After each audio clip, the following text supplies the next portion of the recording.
All right, Michigan State loses a tough one, 74-80 on the road in Mackey to Purdue, the number 2 ranked team in the country.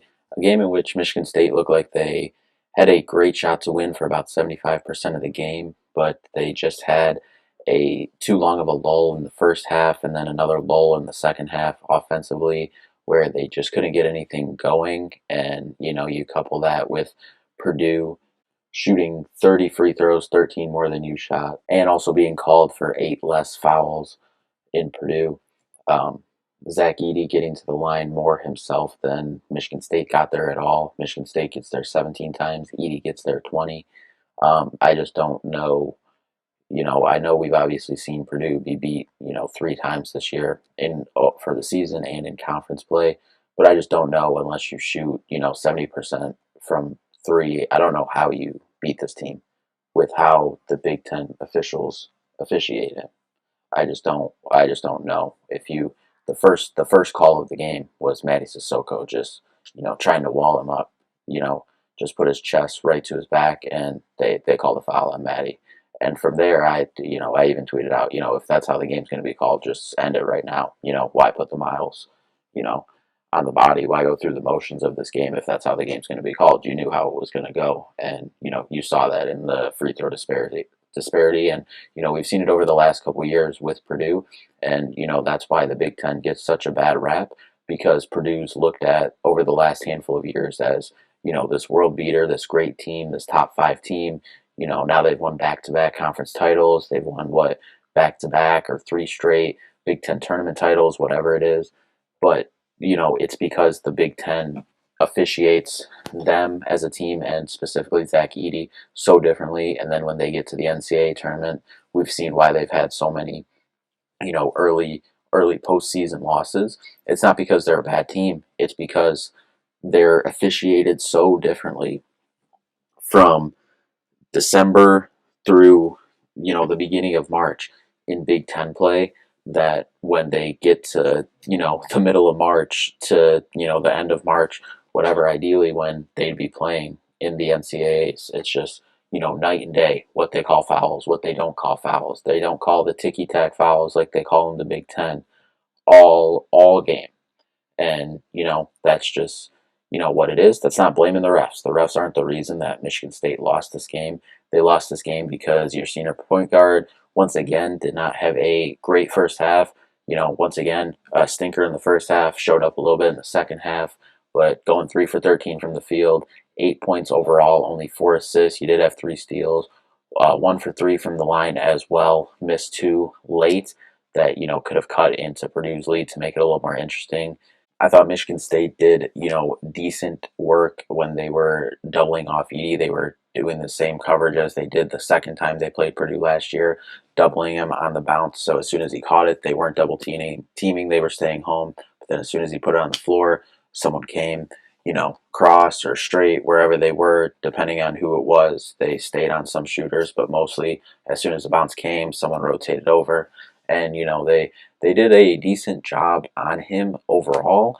He still got 32 and 11, but 14 of those came from the line. I wouldn't say this was, one of his better games. Obviously, 30 points is, obviously incredible. It's above his season average. That's nothing to, take away from him in the game he had, but it's, when more than what almost half of your points come from the free throw line, it's just not. I'm sorry if I'm not impressed by a 7'2", whatever Zach Edey is. He's, a great talent. He has a lot of skill, but I'm sorry if I'm not impressed with scoring 14 of your 32 points from the line. It's just not that impressive.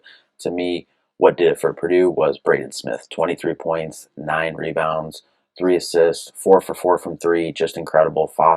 Fletcher Lawyer, sorry, 4 for 6 from 3, 15 points when both of them have struggled from 3 coming into this game, and both of them, of course, went off because that's what usually happens when you play Michigan State. Lance Jones, they were able to hold in check. We talked about it before the game in the preview, able to hold him in check.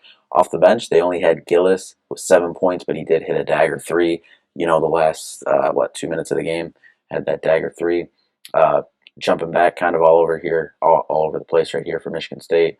Malik Hall Had an okay game, 12 points, 4 rebounds, 2 assists, steal and a block, but you kind of need more if you're going to be a top 2 team on the road in Big Ten play towards the end of the season. Jaden Akins, I thought, played, pretty well overall, 13 points. Tyson Walker had it cooking in the start of the game and the end of the first half, and then, he had it going a little bit in the second half, but just not enough. 14 points, 4 assists. He did have 7 rebounds, though, and a steal. Overall, you shot as a team, pretty well from the free throw line. 15 for 17. I believe you made your first 14 free throws, and then the announcers said, oh, Michigan State has gone 14 for 14 from the line. AJ misses 2, and there's that. Overall, as a team, though, for Michigan State, you shoot 39% from the field.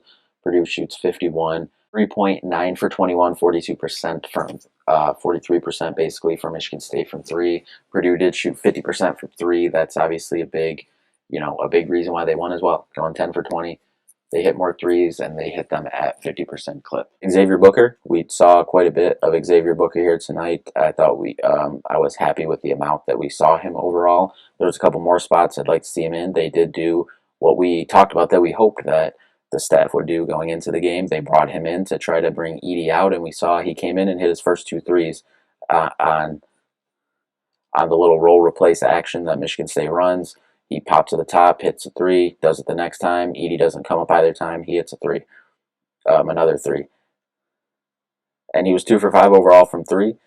He had a nice dunk and 1, 3 for 3 from the free throw line.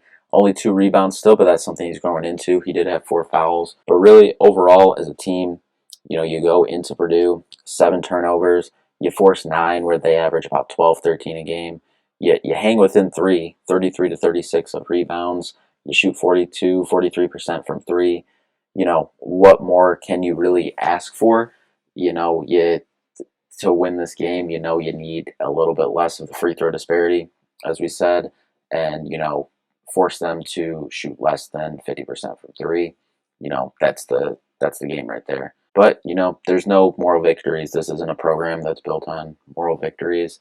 And I don't consider any moral victories for this team, and neither does Tom Izzo, and neither does this team. But I do think that it was, we asked going into the game, what are we going to see from this team? After a tough week, dropping 2 games at home where you're about, 10-point favorites in both, how is this team going to respond? I like how they responded. You were down 3 at half after that Tyson Walker buzzer beater, and, you get out scored by 3 in the second half. That's your, 6-point game on the road, a place you haven't won since 2014, 2013-14 season. You lose by 6. Not taking it as a moral victory, not blaming the refs, but just saying Michigan State did a lot of good things this game. If they, get a little more out of some guys and, a couple of calls where Edey's choking Malik Hall and they call a foul on Malik Hall, where Edey elbows Carson Cooper in the head and they don't call an offensive foul, they don't review it for a flagrant. Some of those things go a little bit differently, then, this is a different outcome, and, we're talking about Michigan State locking in another tournament berth. But now, going into the last 2 games, you have Wednesday at home against Northwestern on senior night, a game you're favored by right now, you're favored by 6, and then you go to Indiana next Sunday, a game in which you're favored by 4. These are just 2 games. Both of them are currently quad 2 games, but they're 2 games that you just need to win. If you win both of them, you're more than likely locked into the tournament. If you win one of them, probably going to need to win a game in the Big Ten tournament to, for sure, lock yourself into that NCAA tournament and extend the streak and, give yourself a chance to, fight and see if you can't, get hot, because I still believe, we saw it at points tonight. They can hang with any team in the country. And, if they got their 4 guys going and, they got the other pieces around doing things that they need to do to help the team win, then this team can still beat any team in the country. I fully believe that. Am I predicting that they can do that and predicting that they can go on a run? No, but, that team's still in there. And, can they get it out, and will it happen in the next couple weeks? That's to be determined, and we will see. But anyway, thank you all so much for watching. We'll be back in a couple days to preview Northwestern. Go Green. Peace out.